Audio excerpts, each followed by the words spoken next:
Ce lundi 26 juin, Sylvie Tellier était aux anges. À 45 ans, l'ancienne Miss France a reçu l'Ordre national du mérite des mains de Marlène Schiappa, rapportent nos confrères du Parisien.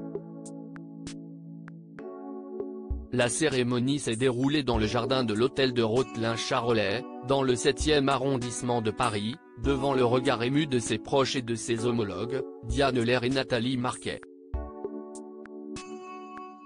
Si c'est, principalement, pour son travail associatif auprès de l'Association européenne contre les leucodystrophies, ou ELA, ou auprès de Mécénat Chirurgie Cardiaque, que Sylvie Tellier était reçue en ce début de semaine, l'ancienne reine de beauté a tout de même reçu les louanges de la secrétaire d'État chargée de l'économie sociale et solidaire pour son rôle d'ancienne patronne de Miss France. Dès votre élection, en 2002, vous devenez une personnalité publique, vous êtes adulé par les Français et cela implique beaucoup de concessions, a déclaré Marlène Schiappa dans le jardin de l'hôtel de Rothelin-Charolais, ce lundi 26 juin. On ne peut pas aller chercher des croissants avec la tête des mauvais jours, il faut se plier de bonne grâce à la demande de photos, d'autographes, ce que vous faites à chaque fois. Un titre qui vous engage 24 heures sur 24, et 7 jours sur 7. Loin de condamner le travail de Sylvie Tellier, comme peuvent le faire certaines associations féministes, l'ancienne secrétaire d'État chargée de l'égalité entre les femmes et les hommes a reconnu la dualité du discours porté par l'émission de TF1. Miss France est un rendez-vous exceptionnel qui réunit chaque année plus de 10 millions de téléspectateurs. Pour les jeunes femmes qui y participent, c'est très souvent un tremplin extraordinaire. L'occasion de faire passer des messages forts. Votre exemple en est l'illustration parfaite. Exit l'image de la Miss Reine de beauté car parce qu'elle est une jeune femme serait considérée avec condescendance et a priori. Une femme peut prendre du plaisir à se montrer au monde dans toute sa liberté.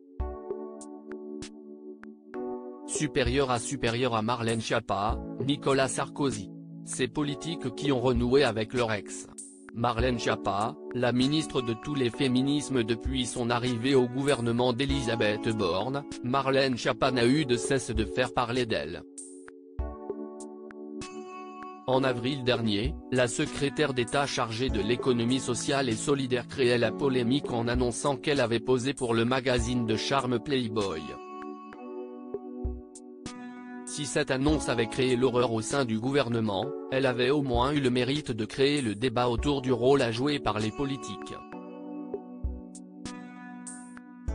Car, en plus de ces clichés, la ministre a livré une interview abordant des sujets tels que les violences faites aux femmes et intrafamiliales, l'économie solidaire, l'écologie et le réchauffement climatique.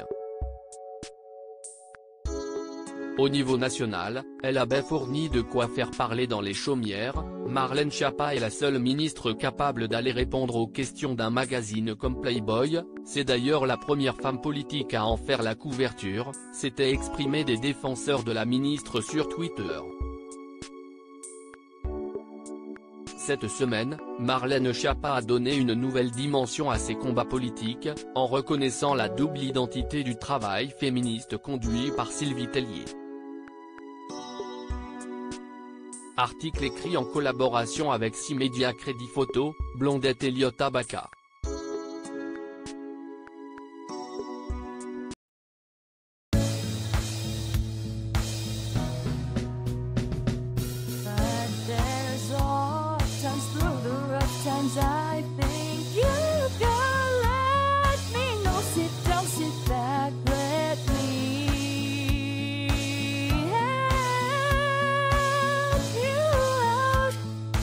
Just